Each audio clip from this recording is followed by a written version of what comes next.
எப்படி இருக்க? நல்லா இருக்கியா? நல்லா இருக்கடா, நல்லா இருக்கிறேன். சொல்லுப்பா. எனக்கு ஒரு சந்தேகம்ண்ணே. சொல்லுப்பா, என்ன சந்தேகம்? கையில ஒரு கருப்பெட்டி எப்போதுமே வச்சிருக்கீங்களே, அது என்னடா அது?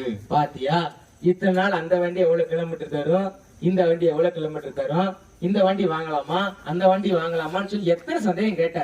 இன்னைக்கு பாத்தியா, ஒரு உபயோகமான ஒரு கேள்வி கேட்டிருக்க. சொல்லுப்பா. ஆமாண்ணே, ரொம்ப நாளா அது கண்ணுல ஊத்திக்கிட்டே இருக்கு, அதான் உங்கள்ட்ட கேட்டேன். அப்படியா? என்னன்னு கேளு, சொல்றேன். அதான் அது பேர் என்னண்ணே? அது இது பேரப்பா, இதுக்கு பேரு கருப்பு பெட்டி இல்லப்பா, இதுக்கு பேரு பரிசுத்த வேதாகமம். பரிசுத்த வேதாகம்னா என்னண்ணே அது? அப்படியா? இந்த பரிசுத்த வேதாகமத்தை என்ன எழுதிருக்குன்னா, இந்த உலகத்தை உண்டாக்குன முதல்ல இருந்து ஆதி மனுஷர்கள் ஆதாம் ஏவாள் படைக்கப்பட்டதுல இருந்து அண்ணன் மனுஷங்க பண்ண தப்ப கடவுள் திருத்தும்படியா வந்ததுல இருந்து எல்லா காரியமும் எழுதப்பட்டிருக்குப்பா. இவ்வளவு எழுதிருக்கானே இதுல? ஆமா, இவ்வளவு காரியங்கள் இதுல எழுதப்பட்டிருக்கு. இந்த முதல் பாவம் அப்படின்னு சொல்றாங்கல்ல, அதை பத்தி இதுல எழுதிருக்கப்படுமா? எழுதிருக்குப்பா, நான் சொல்றேன் கேளு. நம்ம ஆதி பெற்றோராகிய ஆதாம் ஏவாள் இருக்காங்கல்ல, அவங்க வந்து கடவுளால படைக்கப்பட்டு ஒரு ஏதேன் தோட்டத்துல கடவுள் வச்சாரு. கடவுள் வச்சுட்டு என்ன சொன்னாங்கன்னா, எல்லா கணத்தையும் எல்லா கனிகளையும் நீங்க சாப்பிடலாம், ஆனா இந்த ஒரு கனியை மட்டும் சாப்பிடக்கூடாதுன்னு சொன்னாங்க. ஆனா அவங்க என்ன பண்ணாங்க தெரியுமா? என்ன பண்ணாங்க? தோட்டத்துல உள்ள ஆண்டோடைய வார்த்தைக்கு கீழ்ப்படியாம அவர் சாப்பிடக்கூடாதுன்னு சொன்ன அந்த கனியை சாப்பிட்டு ஆண்டவருடைய வார்த்தையை மீறி பிசாசுக்கு இடம் கொடுத்து அந்த கனியை சாப்பிட்டுட்டாங்க. ஐயோ, அப்புறம் என்னாச்சு? என்ன ஆச்சு தெரியுமா? இதனால மனுஷனுக்கும் கடவுளுக்கு உண்டான உறவு துண்டிக்கப்பட்டு போயிடுச்சு. அதுதான் வேணும் உங்களுக்கு. ஆனாலும் கடவுள் என்ன பண்ணார் தெரியுமா? மறுபடியும் இந்த உறவு இணைக்கப்படணும் அப்படின்னு சொல்லி என்ன நடந்ததுன்னா, ஆண்டவர் தனது ஊழியக்காரங்களையும் தீர்க்கதரிசிகளையும் அந்த ஜனங்கள் இடத்துக்கு அனுப்பினாரு. அப்படியாவது திருந்தணும்னு. அப்படியாவது அவங்க திருந்துவாங்க அப்படின்னு சொல்லி அந்த ஜனங்களுக்கு அனுப்பினாரு. ஆனா அந்த ஜனங்க என்ன பண்ணாங்க தெரியுமா? என்ன பண்ணாங்க? அவங்க வார்த்தையை கேட்காம அவங்களை அசட்டை பண்ணி துன்புறுத்தி அவங்கள கொலை பண்ணி போட்டுட்டாங்க. ஐயோ, என்னாச்சு அப்புறம்? ஆனாலும் கடவுள் இன்னும் அந்த மனுஷங்க மேல அன்பு வச்சிருந்தனால அந்த அன்புக்கு என்ன செஞ்சார்னா, தன்னுடைய சொந்த குமாரனையே இந்த உலகத்துக்கு அனுப்பினாரு. இந்த குமாரனே அனுப்பினாரா? அவர்தான் இயேசு கிறிஸ்து.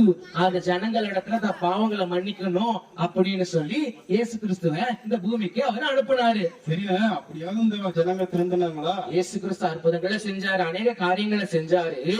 ஆனாலும் அந்த ஜனங்க ஆண்டவரை துன்புறுத்தி சிலுவையில அரைஞ்சு அவரை கொண்டு போட முயற்சி பண்ணாங்க. சிலுவை மரணம்னா எப்படின்னா? சிலுவை மரணம்ங்கிறது சாதாரண விஷயம் தானே, இதுல என்ன இருக்கு பெரிய விஷயம்? என்னப்பா இப்படி சொல்லிட்ட? இயேசு கிறிஸ்து தூக்கிட்டு வந்த சிலுவையோட வெயிட் எவ்வளவு தெரியுமா? நான் காரியங்களை சொல்றேன், நீ கேளு. இயேசு கிறிஸ்து சுமந்து கொண்டு வந்த சிலுவையோட வெயிட் மட்டுமே கிட்டத்தட்ட 150 கிலோ இருந்தது. அது மாத்திரம் இல்ல, அவர் தூக்கிட்டு வந்த சிலுவையோட உயரம் பாத்தீங்கன்னு சொன்னா 15 அடி உயரமும் 8 அடி அகலமும் கொண்ட சிலுவையில சுமந்துகிட்டு வந்தாரு. அது மாத்திரம் இல்ல, இந்த போர்ச்சவர்கள் அவர் தூக்கிட்டு வரும்போது பல இடங்கள் அவர் தவறி தவறி கீழே விழுந்திருக்கிறார். அது தெரியுமா? அது மட்டும் கிடையாது, அந்த சிலுவையை அவர் தூக்கிட்டு வரும்போது சும்மா தூக்கிட்டு வர விடாம சாட்டையால அவர் அடிக்க ஆரம்பிச்சாங்க. அவர் சாட்டையா நம்ம ஊர் சாட்டை மாதிரி சாதாரணது கிடையாதுப்பா.